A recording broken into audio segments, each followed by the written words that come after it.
Good evening, everyone. So, how are you all doing? I hope all of you are doing great. Yes.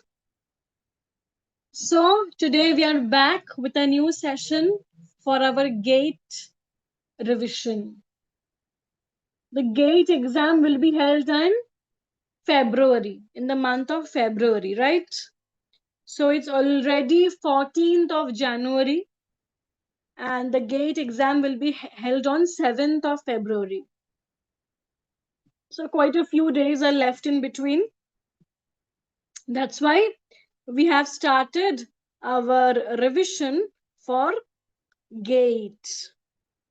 Are you all ready? Good evening. Good evening. Welcome. Welcome to all of you. Good evening. Okay. So let me start by sharing my screen and then we can talk about the questions and all. Yes. I hope the screen is visible. Good evening. Good evening. So, yes, this is our third session of GATE. I hope all of you have watched the previous two sessions. In case you have missed the live sessions, you can go to the live section of our channel and there you will find all the live sessions in a recorded form. Good evening. Good evening. It's so good to see you all coming together here at 9 p.m. every night. Yes, lovely. So tonight also I'm back with more questions, more revision. Okay, so please like the session and now let's get started. Okay, good evening. So this is our third session. Okay, chalo. Let's move on to the first question for tonight. In March 1698, Dash published an anti-theatrical pamphlet called A Short View of the Immorality and Profaneness of the English Stage.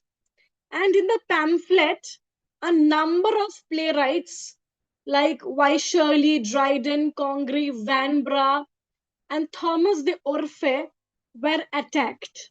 So, who wrote this anti-theatrical pamphlet in 1698? It attacked the vulgarity of Restoration drama. It attacked the vulgarity of Restoration drama. So, who wrote this anti-theatrical pamphlet in 1698? Who wrote this anti-theatrical pamphlet? This anti-theatrical pamphlet was written by Jeremy Collier in March 1698. Jeremy Collier published an anti-theatrical pamphlet which attacked the vulgarity of Restoration drama. We know that when Civil War started and all the theatres of England were shut down in 1642, England turned into a very dull place to live in. No entertainment, no fun, nothing.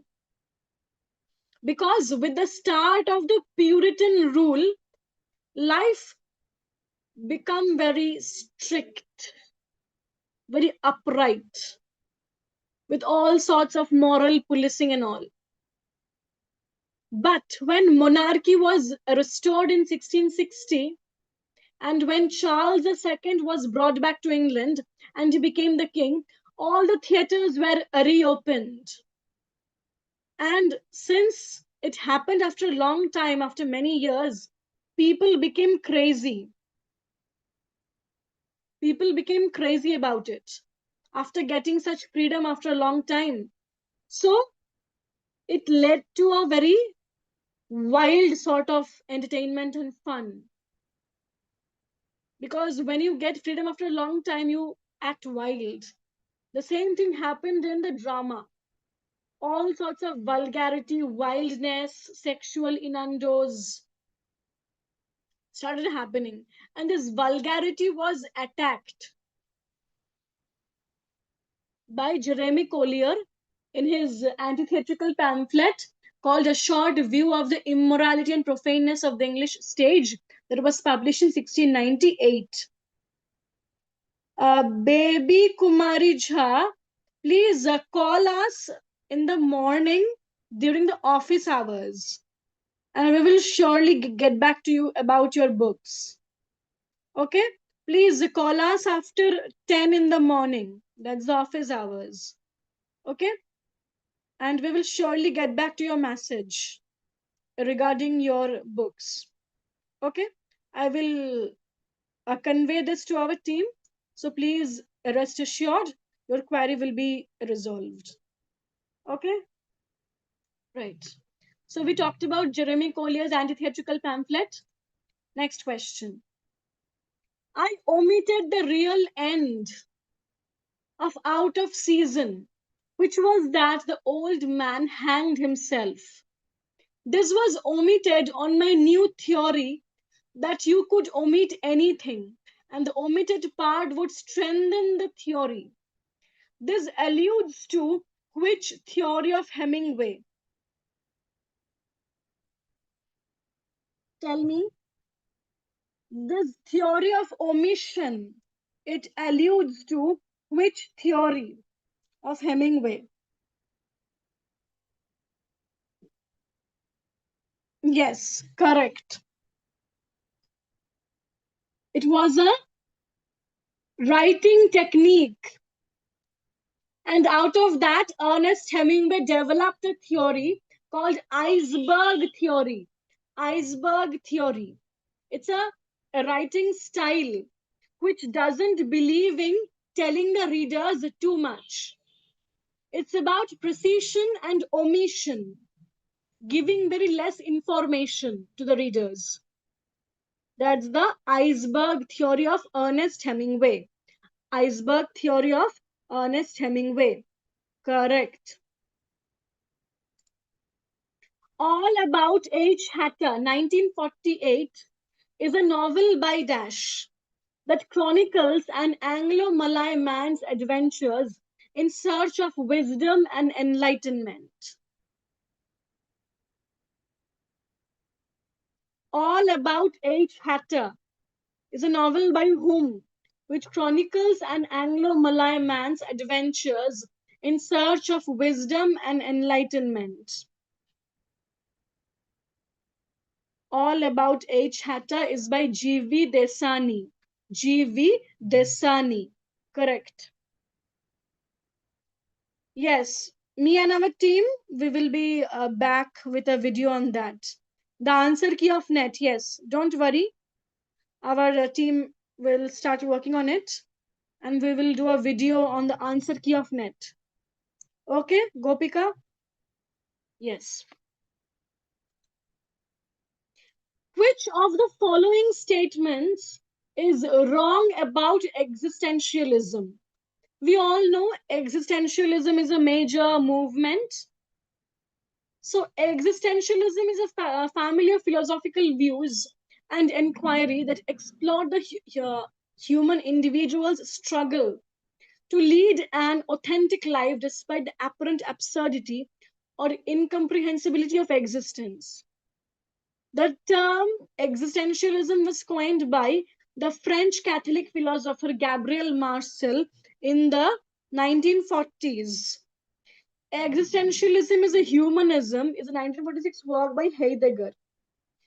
The Stranger by Camus embodies existentialist themes through its protagonist Marsault, who lives in an absurd, meaningless life, detached from social norms, finding freedom in his indifference and acceptance of life's inherent lack of purpose.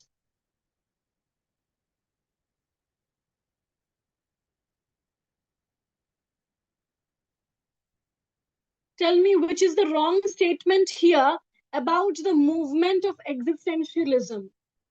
All the literary movements are very important for your upcoming GATE exam, be it humanism or existentialism or expressionism or cubism or anything.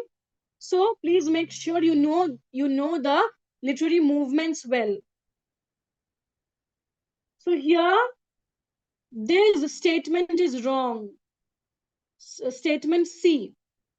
Existentialism is humanism. It's a work by Jean-Paul Sartre.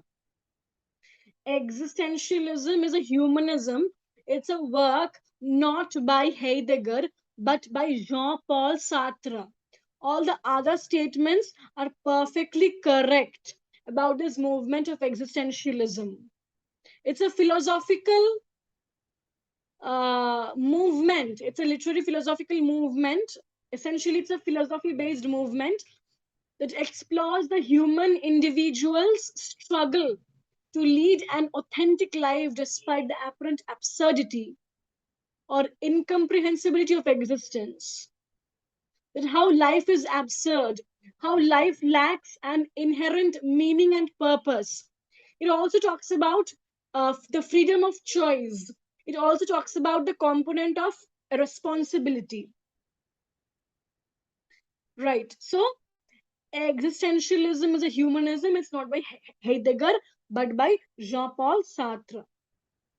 Saba Batul, those videos have now been made into a course. Okay? Those videos which you can't see anymore on our YouTube because we have made those videos into a course. A course is now available from our Vallath called Everyday at 6 Videopedia. And this course is available now at just rupees 600. So you can purchase that course if you want. Okay. And if you are planning to sit for the GATE exam, if you guys want, you can also join our GATE English crash course where the sessions are going on. The sessions are going on right now. In this course, we are offering you live revision sessions, topic-wise quizzes, and also model tests for intensive and rigorous practice, exactly, through exam-style questions, so that you can crack GATE in your first attempt. Okay, right. Dash is the most coveted and significant honor for an American writer, serving as a powerful force in shaping the nation's literary canon and reflecting the complexity of American life. Administered by Columbia University, the award carries immense prestige, critical acclaim, and a significant boost to an author's career and book sales. So here we are talking about which literary prize, tell me. We are talking about which literary prize? It is administered by the Columbia University. Columbia University. Yes, it is the Pulitzer Prize for Fiction. The Pulitzer Prize for Fiction. Sababatul, you have to go to our website, vallath.in. And there you can just type Everyday at 6 or E at 6 Videopedia. And from there you can assess this course. If you just open our site, only you can see that course. Videopedia. Okay, right. So literary prizes are very important for GATE. All sorts of literary prizes. Booker Prize, Pulitzer Prize, Nobel Prize, Sahitya Academy Award, Gnanpith Award. All sorts of literary prizes are very important for the upcoming GATE exam. Okay, so the Pulitzer Prize for Fiction is very important. The idea of Victorianism was inspired by which of the following factors? Graveyard poetry, industrial revolution, urbanization, storm and stress. A and B, B and C, C and D, A and D. We know that the Victorian period, which started from 1837, its essence was captured by the term Victorianism. This term captured the essence of this period, a period marked by technological progress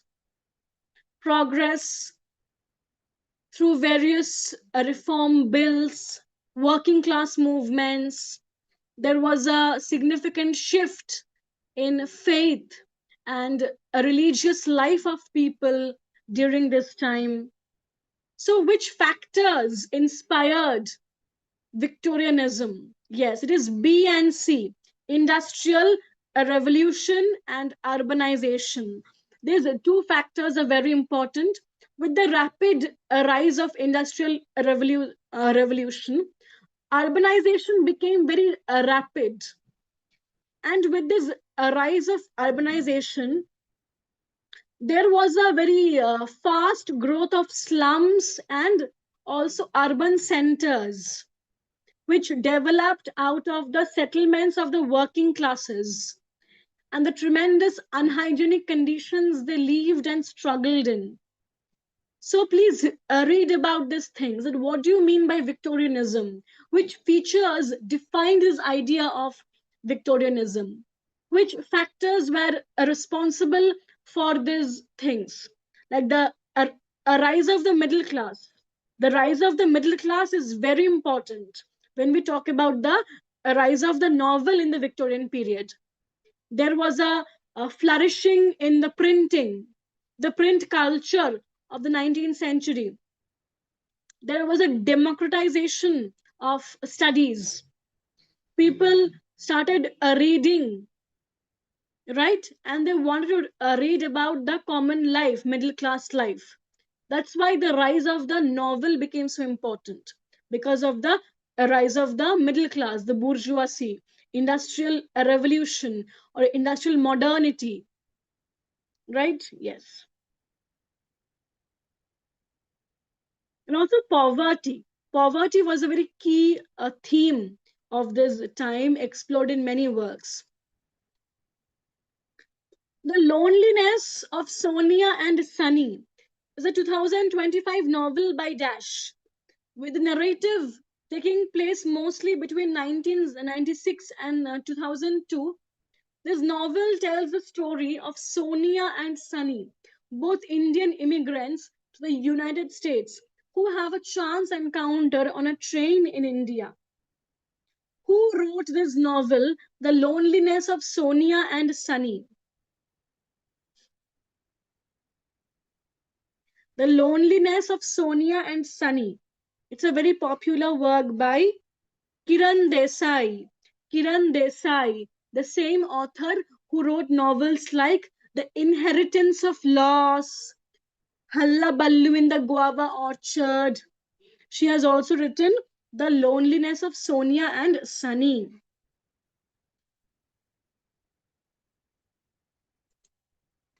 The concept of chameleon poet by Dash, it describes a poet who lacks a fixed self, instead absorbing and reflecting the identities, feelings, and perspectives of others, like a chameleon changing colors, allowing them to fully inhabit different experiences, even the dark or shocking ones, to achieve profound empathy and understanding. A key aspect of negative capability. And this was contrasted with Wordsworth's egotistical sublime, emphasizing the poet's ability to become everything and nothing. So, who is associated with this concept of chameleon poet? Chameleon poet, a poet who lacks a fixed self and can become anything and everything and nothing. He is not confined to his own self, his own experiences. That's a chameleon poet who can adapt to all surroundings and circumstances. John Keats had talked about the concept of chameleon poet, and this connects beautifully to his other two critical concepts of negative capability and egotistical sublime.